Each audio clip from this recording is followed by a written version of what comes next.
Hello students. So again I welcome you all to our YouTube channel of Career Heights. This side CA Romil Jan sir from Udaipur, Rajasthan. सबसे पहले तो वो सारे बच्चे जिनने successfully अपना CA foundation का एग्जाम पास कर लिया उनको बहुत बहुत बधाइयाँ, कॉन्ग्रेचुलेशंस। एंड मेरे को पता है बहुत खुशी होती है, आपकी प्रोफेशनल जर्नी का फर्स्ट स्टेप है जिसको आप आज अच्छे से क्लियर कर चुके हो। अब सवाल होता है कि सर आगे की तैयारी हम कैसे स्टार्ट करें। How should I start with my next journey of CA inter. CA inter की जर्नी कैसे स्टार्ट करें, और हम लोगों ने काफी सुना है कि सीए इंटर बहुत टफ है, सीए इंटर के अंदर बच्चे बहुत ज्यादा फेल होते हैं, सीए इंटर के लिए बहुत प्लानिंग करनी पड़ती है। तो बच्चों आज वाले वीडियो के अंदर मैं आपको सारी चीजें बताने जा रहा हूँ कि सीए इंटर कैसे प्लान करना है, आपको सीए इंटर के अंदर क्या क्या चीजें ध्यान रखनी है। क्योंकि डे वन से अगर आपने प्लानिंग परफेक्ट करी तो बिलीव मी आपको एंड के अंदर दिक्कत नहीं आएगी, और डे वन में अगर प्लानिंग गड़बड़ हो गई तो डेफिनेट सी बात है एंड में दिक्कत आने वाली है। तो वीडियो को एंड तक देख लेना, और वीडियो अच्छा लगे तो लाइक जरूर करना और चैनल को सब्सक्राइब करके ही जाना। अब बच्चों वो सारे बच्चे जिनने कल फाउंडेशन एग्जाम क्लियर किया, अगर मैं बात करता हूं आप सब लोगों का जो अटेम्प्ट डी होगा इंटर का वो डी होगा in the month of November 24, मतलब ठीक आज से लगभग 8 महीने के बाद। ये ध्यान रखना सीए इंटर नवंबर 24 में अगर आपको देना है तो you need to get yourself registered with ICAI maximum by 28 February of this month. आपको सीए इंस्टीट्यूट का रजिस्ट्रेशन 28 फरवरी तक कराना होगा। अगर आपने 28 फरवरी तक अपना रजिस्ट्रेशन नहीं कराया तो आपका अटेम्प्ट शिफ्ट हो जाएगा, सबसे पहला पॉइंट। अब सवाल ये होता है कि सर सीए इंटर की तैयारी करनी कैसे, how we need to start with the preparation of CA inter. अब बच्चों देखो मैं आपको बिल्कुल प्लानिंग करके बताता हूँ। टोटल नंबर और पेपर मैं आपको जो है समझाऊंगा ना, वो ये भी समझाऊंगा कि आपको अगर मेरिट टारगेट करना हो तो ऑल इंडिया मेरिट कैसे टारगेट करनी है। अब अगर मैं बात करता हूँ सीए इंटर में, तो आपके जो टोटल नंबर ऑफ पेपर है बच्चों वो है टोटल नंबर ऑफ पेपर आपके 6 है। बट मैं ये बोलता हूँ टोटल नंबर है वो 6 नहीं है, आपके जो टोटल नंबर ऑफ पेपर है वो है 8। क्योंकि बीच में टेक्स्ट के अंदर बाइफर्केशन है और इवन लास्ट पेपर एफएम और एसएम में भी बाइफर्केशन है। तो जो टोटल नंबर ऑफ पेपर आपको देने एग्जाम वो देने 8 पेपर का। अब 8 पेपर की तैयारी सर अगले 8 महीने में कैसे करनी है ताकि हम बहुत सक्सेसफुली अपने एग्जाम को पास ऑन कर लें। तो बच्चों सबसे पहला जो इंपॉर्टेंट टिप है वो ये है कि आपके साथ सबसे पहले पेपर बताता हूं। देखो आपके सीए इंटर के अंदर दो ग्रुप्स हैं, one is group number 1 and second is group number 2। Group number 1 में जो आपको टोटल पेपर फाइट करने हैं वो 3 पेपर फाइट करने हैं, और ग्रुप नंबर 2 में भी आपको जो टोटल पेपर फाइट करने हैं वो 3 पेपर फाइट करने हैं। जो ग्रुप नंबर 1 के पेपर है उसके अंदर 3 पेपर है बच्चों। एक तो पेपर है एडवांस अकाउंट्स, एक आपका पेपर है टैक्स, और एक आपका पेपर है लॉ। देन ग्रुप 2 में अगर आपके 3 पेपर है जिसमें एक आपका पेपर है कॉस्टिंग, एक आपका पेपर है ऑडिट, और एक पेपर है एफएमएसएम।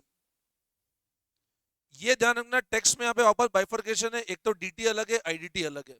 तो इसका मतलब टोटल नंबर ऑफ पेपर हुए वो पेपर हुए 8 पेपर हुए। अब अगर मैं न्यू सिलेबस की बात करता हूं तो ये ध्यान रखना न्यू सिलेबस में हर पेपर के अंदर you will be getting 30% MCQ. और एमसीक्यू को कैसे क्रैक करना है, अच्छा ये ध्यान रखना एमसीक्यू में कोई नेगेटिव मार्किंग नहीं है। एमसीक्यू को कैसे क्रैक करना है उसके ऊपर मैंने एक बहुत प्रॉपर वीडियो बनाया था कि आपको एमसीक्यू कैसे अटेम्प्ट करना है। उस वीडियो का लिंक मैं अपने डिस्क्रिप्शन बॉक्स में दे दूंगा, तो इस वाले वीडियो को भी जरूर देख लेना एक बार जाकर, क्योंकि एमसीक्यू की प्लानिंग कैसे करनी है हमको। अब अगर मैं बात करता हूं 6 पेपर के अंदर, तो आपको सबको पता है कि 6 पेपर को पास होने के लिए हमको हर सब्जेक्ट के अंदर 40 मार्क्स चाहिए, और एग्रीगेट पास होने के लिए हमको 50 मार्क्स की जरूरत है हर पेपर के अंदर। मतलब आपको 40 मार्क्स तो हर पेपर में चाहिए, और एग्रीगेट आपको 50 मार्क्स चाहिए।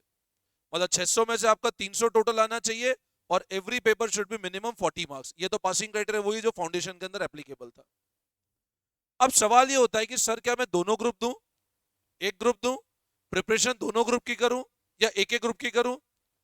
बच्चों देखो यहां पर विदाउट एनी थॉट मेरा वीडियो आगे के लिए भी सेव कर लेना। Prepare for both group simultaneously, दोनों ग्रुप के लिए साथ में प्रिपेयर करना है। दोनों ग्रुप को साथ में प्रिपेयर करने का बेनिफिट ये होता है कि जब आप क्लासेस जा रहे हो तो एक बार में आपका सारा पढ़ाई अच्छे से हो जाएगा, फिर आपको बाद में सिर्फ सेल्फ स्टडी करना रहेगा। तो पहली बात ये ध्यान रखना, प्रिपेयर बोथ ग्रुप साइमल्टेनियसली। और जब आप दोनों ग्रुप साइमल्टेनियसली प्रिपेयर करोगे तो एग्जाम के अंदर जो सबसे बड़ा बेनिफिट होता है वो होता है सेट ऑफ का। अब सेट ऑफ का बेनिफिट क्या होता है, जैसे मान लो आपका फर्स्ट ग्रुप है जिसमें आपने अकाउंट्स का पेपर दिया, आपने टैक्स का पेपर दिया, आपने लॉ का पेपर दिया। सेकंड ग्रुप है जिसमें आपने कॉस्ट का पेपर दिया, एफएमएसएम का पेपर दिया और आपने ऑडिट का पेपर दिया। अब ये पता है हमको दोनों ग्रुप में पास होने के लिए हर पेपर में चाहिए 40 मार्क्स। अब अगर हर पेपर में 40 आते तो इधर आते 120, इधर आते 120, तो ये बच्चा फेल है। लेकिन मान लो आपने ये वाला पेपर बहुत अच्छे से अटेम्प्ट कर लिया और इसमें लेट से आप 80 मार्क्स लेकर आ गए और आप मान लो यहां पर 60 मार्क्स लेकर आ गए, तो 80 and 40 120, 120 and 60 that is 200, 120 and 60 that is 180, sorry. अब इस केस में अगर आपके यहाँ तीनों सब्जेक्ट में 40 मार्क्स भी है ना, तो आपको यहां से 30 मार्क्स का सेट ऑफ सेकंड ग्रुप में मिल जाएगा। मतलब इसका बेनिफिट ये होता है अगर एक ग्रुप में किसी पेपर में मेरे नंबर ज्यादा आ गए तो उसका बेनिफिट मेरे को अगले ग्रुप में कैरी फॉरवर्ड हो जाएगा। बस कंडीशन है कि सेकंड ग्रुप में हर पेपर में 40 नंबर आने चाहिए, तो आपका सेकंड ग्रुप पास हो जाएगा। तो इसलिए मैं आपको सबसे पहला एडवाइस दूंगा कि go for both the group simultaneously. Don't plan your classes and preparation group wise. आप ग्रुप वाइज प्लान नहीं करें, दोनों ग्रुप की साथ में तैयारी करें। अब ये लगता है सर दोनों ग्रुप साथ में प्रिपेयर करना टफ तो है, और टफ है तो बर्डन भी बढ़ेगा। देखो बच्चों, थोड़ा सा प्रेशर तो अब इंटर में लेना पड़ेगा आपको। आप ये सोचो हम बिल्कुल भी प्रेशर नहीं लेंगे तो ऐसे काम नहीं चलेगा। थोड़ा सा प्रेशर तो आपको लेना पड़ेगा, और प्रेशर रहेगा पढ़ने का तो आपका रिजल्ट भी अपने आप आएगा। अब सर इन सब पेपर को पढ़ना कैसे, how should I plan my studies in systematic way, कि मेरा साथ साथ में क्लासेस भी हो, मैं पढ़ भी लूं और मेरे कोर्सेज भी टाइमली कंप्लीट हो जाए।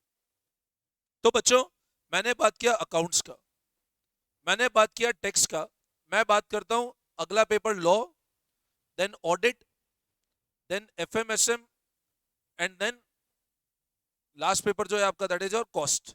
ये आपके कुछ पेपर्स में लिखे। अब सबसे पहले आप एक बहुत बेसिक प्रिंसिपल है एबीसी स्ट्रेटेजी फॉलो करना। ये आप जब कॉस्टिंग में जाओगे तो एक पढ़ोगे डायरेक्ट मटेरियल में एबीसी एक्टिव, जिसको हम कहते हैं एबीसी कैटेगरी क्या होती है, ऑलवेज बेटर कंट्रोल। अब ऑलवेज बेटर कंट्रोल क्या बोलेगा कि आप फोकस करो सबसे पहले उन सब्जेक्ट जो ए कैटेगरी सब्जेक्ट है जिनको कवर करना बहुत नेसेसिटी है। अब वो ए कैटेगरी के सब्जेक्ट जो हैं उसमें आपका आएगा अकाउंट्स, उसमें आएगा आपका टैक्स, उसमें आएगा कॉस्ट, उसमें आएगा आपका एफएम। तो आप ये ध्यान रखना ये जो प्रैक्टिकल पेपर्स है इनको तो आपको डे 1 से स्टार्ट करना ही पड़ेगा। आप इन प्रैक्टिकल, अच्छा ऐसा हो सकता है मान लो आपने कॉस्ट एफएम स्टार्ट नहीं किया तो आप इसको रिप्लेस कर सकते हो एटलीस्ट ऑडिट या लॉ से। तो in case you have not started with cost FM तो ऑडिट लॉ, मतलब मिनिमम जो 4 पेपर्स है वो तो आपको टैक्स के अंदर मैं दोनों की बात कर रहा हूं, डीटी एंड आईडीटी, ये 4 से 5 पेपर तो आपको पैरेलल स्टार्ट करने ही पड़ेंगे। And make the deadline to complete your course maximum by 30 June और 15 जुलाई, मतलब 15 जुलाई तक आपका कोर्स खत्म हो जाना चाहिए। अगर आपने सिस्टमेटिक 15 जुलाई तक अपना कोर्सेज कंप्लीट कर लिया, अगर आपने सिस्टमेटिक 15 जुलाई तक अपने कोर्स को कंप्लीट कर लिया तो आपके पास फिर भी बच्चों लास्ट में 3 महीने बचते हैं खुद के पढ़ने के लिए और खुद के टेस्ट देने के लिए। बट अगर मान लो आपने कोर्स को खींच दिया ठेठ अक्टूबर तक कोर्स कंप्लीट नहीं हुआ तो फिर पढ़ना बहुत चैलेंज हो जाता है। इसलिए प्लान कि 15 जुलाई तक तो हमारा कोर्स हो जाए। और जब आप ये ध्यान रखना जब आप अपने सब्जेक्ट को, अच्छा इसमें आप ये प्लान कर सकते हो एसएम आप बाद में स्टार्ट कर दो, एक साथ सब कुछ स्टार्ट करोगे दिक्कत हो जाएगा। तो मेरा एडवाइस है कम से कम 4 पेपर तो एक बार स्टार्ट करो, फिर एक खत्म हो फिर अगले पे शिफ्ट करो, क्योंकि रोज के रोज आप साथ में पढ़ना भी तो पड़ेगा आपको। आप सिर्फ कोचिंग पे पढ़ के आ जाओ, शाम को नहीं पढ़ोगे अपने लेवल पे तो फेल हो जाओगे वापस। तो ये ध्यान रखना 4 पेपर्स एट अ टाइम तो आपको पैरेलल स्टार्ट करने ही कर देने चाहिए। और डेडलाइन कोर्स कंप्लीशन की मैक्सिमम 15 जुलाई लेकर चलो और पैरेलल साथ साथ में टेस्ट देते हुए चलो। चैप्टर हुआ उसका टेस्ट दे दिया, चैप्टर हुआ उसका टेस्ट दे दिया, तो आपका कॉन्फिडेंस लेवल बड़ा रहेगा। अब सर मटेरियल कौन सा रेफर करना है? देखो बच्चों, मैं आपको बहुत अच्छे से बता देता हूँ। पता है, मैंने देखा है काफी बार बच्चे अलग अलग कोचिंग इंस्टीट्यूट्स का मटेरियल रेफर करते हैं। वो मटेरियल कर रहे हैं। देखो, we need to study smartly. आप जितना स्मार्टली पढ़ोगे उतना अच्छा रिजल्ट आएगा। अगर आप, पता है, सब कुछ पढ़ोगे, देखो अभी हमारा टारगेट है हमको एग्जाम अच्छे से पास करना है। नॉलेज के लिए पूरी लाइफ पड़ी है आपके पास में। तो एग्जाम स्मार्टली पास करने के लिए ये ध्यान रखना, आप जो प्रैक्टिकल सब्जेक्ट्स हैं उनमें तो मैं आंख बंद करके बता देता हूं, गो फॉर आईसीएआई मटेरियल। कुछ भी रेफर मत करो। आईसीआई मटेरियल को आप आंख बंद करके रेफर कर सकते हो। आईसीआई मटेरियल इज द, तो बच्चों ICI material is a perfect material. आप स्मार्टली स्टडी करना चाहते हो, मैं आपको बोल रहा हूं, आप अलग अलग कोचिंग का मटेरियल करने के बजाय इस मटेरियल को, एटलीस्ट जो प्रैक्टिकल सब्जेक्ट है, मैं अकाउंट्स की बात कर रहा हूं, मैं कॉस्ट की बात कर रहा हूं, मैं एफएम की बात कर रहा हूं, इवन टेक्स्ट के अंदर ये इंश्योर करना कि सीए इंस्टीट्यूट के मटेरियल क्वेश्चन सारे कर लो। सीए इंस्टीट्यूट के मटेरियल करने के बाद पुराने एग्जाम के question, PYQ, previous year questions, और अगर आपने इसी को कम से कम 2 से 3 बार कर लिया। अच्छा, कॉस्टिंग एफएम में सीए इंस्टीट्यूट का एक प्रैक्टिस मैनुअल करके बुक आती है, वो बहुत अच्छी बुक है। पता नहीं काफी इंस्टीट्यूट नहीं देते, बट अगर आपको चाहिए तो आप मेरे को मैसेज करोगे, मैं आपको अपना name along with your city आप व्हाट्सअप करो, मैं आपको प्रैक्टिस मैनुअल का सॉफ्ट कॉपी भेज दूंगा। That is the perfect book. कुछ नहीं करना आपको। सीए इंस्टीट्यूट का मटेरियल पिछले कितने सालों का ट्रेंड बताता है, paper as it is CA institute के मटेरियल से उठ के आता है। आप फाउंडेशन के अंदर भी देख सकते हो। तो इसलिए जो मटेरियल प्रैक्टिस करो, that the best material CA institute material, हमारा इंस्टीट्यूट का बेस्ट मटेरियल है, and that is the perfect material. आप वो अच्छे से कर लो, उसको 2 बार कर लो, 3 बार कर लो, आपका कॉन्फिडेंस लेवल अपने आप बढ़ जाएगा। और पुराने एग्जाम क्वेश्चंस कर लो। अब मैंने क्या बताया, 15 जुलाई तक अगर आपने कोर्स कंप्लीट कर लिया, उसके बाद प्लानिंग करो लास्ट के 3 से 4 महीने में कैसे पढ़ना है। तो लास्ट के 3-4 महीने, क्योंकि आप जब 15 जुलाई को कोर्स करोगे तो ऑलरेडी आप टेस्ट दे चुके होंगे, अपने हर चैप्टर वाइज टेस्ट दे चुके। उसके बाद सिंगल सिंगल पेपर को लेके पढ़ो। एक पेपर खत्म किया, फिर हम अगले पेपर पे गए, एक पेपर खत्म किया, फिर हम अगले पेपर पे गए। ये करके अगर आप ऐसी प्लानिंग करोगे, खैर ये मैं आपको आगे और भी वीडियो बना दूंगा कि लास्ट के 4 महीने में कैसे पढ़ना है आप लोगों को।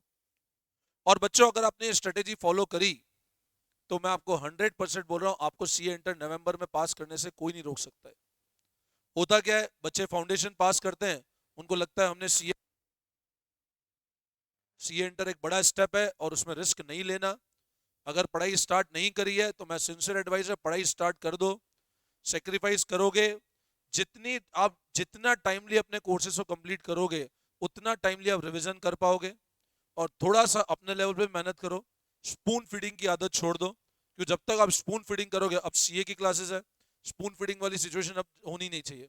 अगर आप प्योरली डिपेंडेंट स्पून फीडिंग के ऊपर हो तो रिजल्ट कभी नहीं आएगा। तो इसलिए बच्चों, still you have any doubt, feel free to contact us. आपको कोई भी ऑनलाइन क्लासेस चाहिए, यू हैव, आप हमसे कांटेक्ट कर सकते हो। We are located in Udaipur city. आपको कोई भी डाउट हो, मेरा नंबर आपको दिख रहा है स्क्रीन पे, यू कैन कॉल मी। आप व्हाट्सअप करें, अगर मैं कॉल नहीं उठा पाऊं तो वी विल रिवर्ट यू। ठीक है?